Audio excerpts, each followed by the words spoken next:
আমরা শীঘ্রই একটা ডেমনস্ট্রেশনের ব্যবস্থা করব সিটি হলের সামনে। আমরা চাই চার্জটা যাতে ফার্স্ট ডিগ্রি মার্ডার হয়, লাইফ টাইম প্রিজন। বৃষ্টি উপেক্ষা করে স্থানীয় সময় মঙ্গলবার দুপুরে নিউ ইয়র্কের বাফেলো মুসলিম সেন্টারে জড়ো হন বিপুল সংখ্যক মানুষ। অস্ত্রধারীর গুলিতে নিহত আবু সালে ইউসুফের জানাজায় উপস্থিত হন হাজার হাজার প্রবাসী। স্থান সংকুলান না হওয়ায় মসজিদের বাইরেও ভিড় করেন অনেকে। জনতার ভিড় সামলাতে হিমশিম খায় পুলিশ। এর আগে ঘটনার দুদিন পর অস্ত্রধারীকে গ্রেফতার করে আইন শৃঙ্খলা রক্ষাকারী বাহিনী।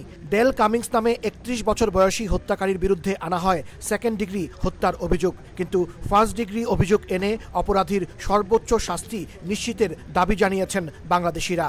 যাকে অ্যারেস্ট করা হয়েছে ওর সর্বোচ্চ শাস্তি আমরা প্রত্যাশা করি। এর জন্য আমি সকল বাংলাদেশিদেরকে অনুরোধ জানাই, আমরা শীঘ্রই একটা ডেমনস্ট্রেশনের ব্যবস্থা করব। ডিটেকটিভ হোমিসাইড ভিকটিম ওনারা ইন্টারভিউ নিতেছে, নেওয়ার পরে আমাদের কমিউনিটি থেকে এবং আমি পার্সোনালি ডিস্ট্রিক্ট অ্যাটর্নির সাথে কথা বলছি যে আমরা চাই চার্জটা যাতে ফার্স্ট ডিগ্রি মার্ডার হয়, লাইফ টাইম প্রিজন। 1, 2, 3 ঢাকায় জমি জিতে নিন 100% ক্যাশব্যাক সহ 20 কোটি টাকার পুরস্কার। জানাজার পর ইউসুফের মরদেহ নিয়ে যাওয়া হয় স্থানীয় কবরস্থানে। সেখানে শত শত প্রবাসীর আবেগ ও ভালোবাসায় চিরনিদ্রায় শায়িত হন তিনি। এদিকে নিহত অপর বাংলাদেশি বাবুল মিয়ার মরদেহ নিয়ে যাওয়া হয় মেরিল্যান্ড অঙ্গরাজ্যে। সেখানে জানাজার পর দাফন করা হয় তার মরদেহ।